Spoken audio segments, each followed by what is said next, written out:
Hello guys, welcome back to our channel. இன்னைக்கு என்ன video பார்க்க போறோம்னா தக் ட்ரோல்ஸ் 2.0 சேனல்ல இருந்து மணிவண்ணன் தக் லைஃப் தான் பார்க்க போறோம். வாங்க வீடியோக்குள்ள போலாம்.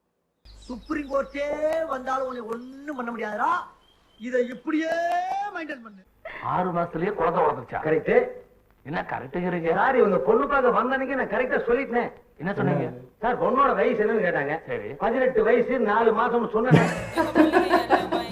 ஓ, அந்த பொண்ணு எங்க போனாலும் புருஷன் கூட தான் போகுமாமா. நீ வேற அந்த பொண்ணு எப்படி இருந்தா கண்டிப்பா வந்தாங்கன்னு சொல்லிட்டியா? ஆமா. சரி வாங்கப்பா, 2 பேரும் கூட்டிட்டு வந்தப்பா. போட்டுட்டாரு. ஆனா நான் வந்துங்க 4 வருஷமா தான் எனக்கு மந்திரி ஆகிறேன். என்னோட சொத்தோட மதிப்பு ராத்திரி கணக்கு பார்க்கும்போது 69 கோடி. இன்னைக்கு ராத்திரி கணக்கு பார்த்தா தான் மீறி தெரியும். எங்க புள்ளிங்க எல்லாம் பயங்கரம். போகும்போது அந்த பொண்ணு வீட்டு வழியா தான் போவீங்க? ஆமா. இல்ல போகும்போது அவசரத்துல ஜாக்கெட்ட மறந்துட்டு போயிடுச்சு. புருஷனோட வந்தே இந்த நிலைமை. கட்சிக்குள்ள உங்களுக்கு சீட்டு கிடைக்கவே கிடைக்காதுன்னு பேசிக்கிறாங்க. அப்படியே கிடைச்சாலும் எனக்கு உங்களுக்கு ஓட்டு போட மாட்டாங்க. நான் ஒண்ணுமே பண்ணலையாடா. அதான் பண்ணதான் போடுவாங்க. கடவுள். எவ்வளோ ரியலைசேஷன் பண்ணா பேசிட்டு இருக்காரு. நீங்க இந்த செயினை கொடுத்துட்டீங்கன்னா கொஞ்சம் நல்லா கெத்தா இருக்கும். செயின் அண்ணியா செயினே, நீ மட்டும் அவளை சரி பண்ணு. திருச்சியில பாதி 9 எழுதி வைக்கிறேன். திருச்சி எப்படிங்க தங்க நீங்க எனக்கு எழுதி வைக்க முடியும்? போன வாரம் வாங்கிட்டேன். சின்ன வயசு இந்த கதை பாரு பயந்துருவேன் நான். இந்த ஊட்டிக்கு வந்து இவ்வளவு நாள் ஆச்சு, இன்னும் நான் சுத்தி பார்த்தது இல்லைங்க. என்ன சார் 7 வயசு ஆச்சு இன்னும் சுத்தி பார்த்தது இல்லையா? அட நான் சுத்தி பார்த்தது இல்லைங்கிற அப்புறம் நீங்க என்னமோ பேசுறீங்க. சுத்தியே பார்த்தது இல்லையா? சுத்தி பார்த்தது இல்லைங்க. நீங்க தாங்க எனக்கு சுத்தி காட்டணும். காட்டுறேன்.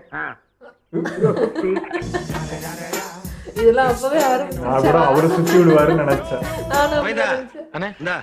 வெடக்கோழி தனியா நிக்குதானே, சேவக்கோழி கேட்டையே வாங்கிட்டு வந்திருக்கேன். இது பாரு, சேவல் பண்ற சேட்டையெல்லாம் உங்க வீட்டோட நிறுத்திக்கணும். சரிங்க. பக்கத்து வீட்டுக்கு போக கூடாது. போகாதுன்னு உன்னையும் சேர்த்து சொல்றேன்.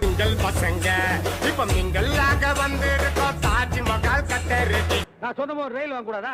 இத பாரு, எப்படி இருந்தாலும் இதெல்லாம் தனியா இருந்தா கொடுப்பேன். நான் தான் பேசி முடிப்பேன். வெடிமுத்து வேக வண்டின்னு பேரு வச்சு ஃபுல்லா ஏசி பண்ணி விட்டு போறேன். அப்படியே நடக்குது. அண்ணே செருப்பால அடிப்பேன். என்ன சொல்லி போற கேட்டீங்களா? தெரியல, நான் கவனிக்கல. நீங்க ஏதோ ஃபேமிலி மேட்டர் பேசுறீங்க. அசிங்கப்பட்டதை கேட்டா எனக்கு மாமனார் ஆயிட்டீங்கன்னா நமக்கு தெரிஞ்ச பசங்க அமெரிக்காவில் டாக்டர் இருக்காங்க. வந்து காலை பார்க்க சொல்லலாம். கால் நல்லா இருந்துச்சு. டெய்லி நான் ஃபுட்பால் விளையாடலாம். அத்தை வேணா கோல் கீப்பரை போட்டலாம்ங்க.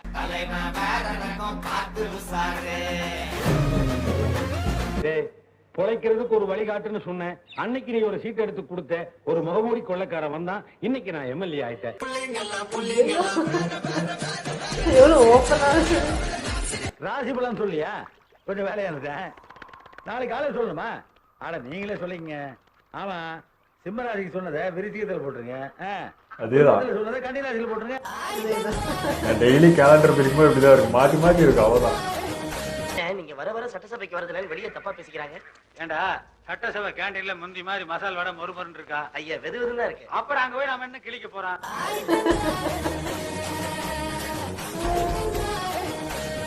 போன வச்சுட்டுமா ராஜா, வச்சுட்டுமா.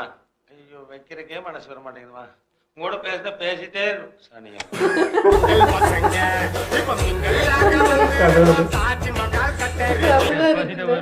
அப்புறம் போக வேண்டியதானே. என் சொந்த ஊரு பொட்டியை உடைக்கிட்டோம். நீங்க எகிர்றீங்களா இல்லையான்னு பாத்துருவோம். உங்க ஊர்ல தானே நாங்க கல்லோட்ட குத்துனோம். எங்க புள்ளிங்க எல்லாம் பயங்கரம். அவருக்கே தகு சத்திரி வச்சு கொடுப்பாரு. காலையில கடமை உணர்ச்சியோட கலெக்டர் பையில பாக்குறதுக்காக பொட்டி மேல கை வச்சாருன்னா அவர் ஜோலி முடிச்சு போயிரு. மத்ததெல்லாம் பேப்பர்ல படிச்சுட்டு நாமளே தெரிஞ்சுக்கணும். அப்படியா? நம்பிக்கையில சொல்லுங்க, உங்க வண்டியிலேயே வச்சு டெஸ்ட் பண்ணிடுவோம்.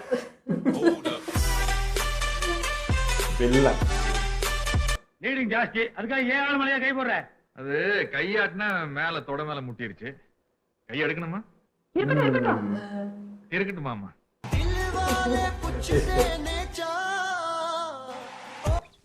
எதுக்கு எடுத்தாலும் கணத்துல போடுங்கிற. அன்னைக்கு அப்படிதான் கழுகு பறக்குது. கிருஷ்ணா கிருஷ்ணா பூ போடு, கிருஷ்ணா கிருஷ்ணா பூ போடுங்கிற. அதே பூ போடு, புழுக்குதான் போடு. ஐயோ கடவுளே. குளத்துல குளிச்சாலே மனசுக்கு ஒரு சந்தோஷமா தான் இருக்குதுப்பா. இதுக்கு ஆமான்னு சொல்லணும்டா. பழகிடுச்சு. வீட்டுல கேரள சோத்த எடுத்து வந்துரு. நான் இப்படியே உட்காந்து வயக்காட்டு பாத்துட்டு இருக்கிறேன். எதுக்கு? ஆட இங்க உட்காந்து பார்த்தா தாடா உழுத வயலு உழுகாத வயலு போரிக்காரு பம்பு செட்டு எல்லாம் நல்லா தெரியுதுல. வீடியோ சூப்பரா இருந்துச்சு. ஆனா வருத்தமா இருக்கு. ஏன் வருத்தமா இருக்குன்னா ரொம்ப ஷார்ட்டா இருக்குன்ட்டு அப்படியே பார்த்துனே இருக்கலாம் போல இருந்தது. அவர் பாருங்களா அப்படியே ஃப்ளோ எவ்வளோ பெரிய விஷயத்த அப்படி அடிச்சுட்டு போயின்னுக்கிறாரு. நான் வந்து இமேஜின் பண்ணி பார்த்துக்கிறேன் இந்த மாதிரி இப்போ ஒருத்தர் பேசினா என்ன ஆகும் அவர் லைஃபு. இவர் எப்படியா வாழ்ந்தார் அந்த டைம்ல. எல்லாரையும் பம்புத்து வச்சிருக்காரு. ஆனால் அந்த மனுஷன் வந்து அப்படியே நின்று இந்த டைலாக் அந்த இப்போ இந்த படத்தை நடந்துச்சு அடுத்த படத்தில் அடி வாங்கி மாறிட்டானா இல்லை இன்னும் மோசமாக கலாச்சி வச்சிருப்பாரு, இன்னும் வச்சு செஞ்சுருப்பாரு. அது எப்படிதான் அவரால் முடியுதோ தெரியல. ஐயோ இவர் என்னங்க எல்லாத்தையும் போட்டு உடைச்சிருக்காரு, எதுவுமே விட்டு வைக்கல, எல்லாத்துலேயும் ஏதாவது ஒன்று சொல்லி சொல்லி பயங்கரமாக பண்ணியிருக்காரு. பட் இதெல்லாம் வந்து பார்க்கும்போது இது ரியலைஸ் கூட பண்ணல. இந்த டைலாக்ஸ் வந்தால் கூட இது இம்பார்ட்டன்ட் டைலாக்ஸ்ன்னு கூட நமக்கு தெரியல. அப்படியே இதை மூவி பார்க்கும்போது அப்படியே பார்த்துட்டு போனோம். இப்போ தான் எல்லாம் புரியுது இவ்வளோ விஷயம் சொல்லியிருக்காருன்றது. இதுக்கு தான் இப்போ சண்டை போயிட்டுருக்கு நிறைய விஷயத்துக்கு, இந்த மூட நம்பிக்கை அது இதுன்னு ஏகப்பட்டதுக்கு. பட் இது அப்போவே ரொம்ப நார்மலாக ஒரு டைலாக்ல எல்லாத்தையும் சொல்லிட்டு போயிட்டார். இப்போ நம்ம ஃபேஸ் பண்ணுற ரெண்டு பெரிய பிரச்சனை தான் இது. பார்த்தீங்கன்னா ஒரு பக்கம் கட்சி, இன்னொரு பக்கம் இந்த ஜாதி. இது ரெண்டுத்தையும் போகிறப்ப அந்த ஜாதி கூட பாருங்க, அது வந்து இப்போ பெரியார கூட மேல்னு தோணுது எனக்கு. அதை விட ஒரு போட்டு செய்கிறாரு அப்படின்ற மாதிரி தான் இருக்கு. ஆனால் அப்போ வந்து மூவிலாம் பாருங்க ஜஸ்ட் என்டர்டெயின்மெண்ட் அப்படின்னு மட்டும் இல்லாமல் அதில் முடிஞ்ச வரைக்கும் நம்ம எவ்வளோ விஷயம் சொல்லலாம், எவ்வளோ மக்களுக்கு போய் கொண்டு சேர்க்கலான்றத டைலாக் மூலயமா அவ்வளோ ரைட் பண்ணி அவ்வளோ சொல்லியிருக்காங்க. செம்மையாக இருக்குது எல்லாமே. அதான் அவங்க ஈஸியாக போய் சேரணுன்றது ஏதாவது அந்த காமெடி ட்ராக்கில் எடுத்துகிட்டு போகிறாரு. இது வந்து நம்ம சீரியஸாக சொன்னால் வேறு மாதிரி போவோம். ஸோ இந்த வகையில் எடுத்துகிட்டு போகிறப்போ அது சிரிக்கிற விதமாகவும் சிந்திக்கிற விதமாகவும் ரெண்டுத்தையும் கலந்து கொடுத்துறாரு. அந்த வகையில் அவர் வேறு டாப். ஓகே, எங்களை வீடியோங்களை பிடிச்சிருந்தா லைக் ஷேர் பண்ணிடுங்க. மறக்காமல் சப்ஸ்கிரைப் பண்ணுங்க.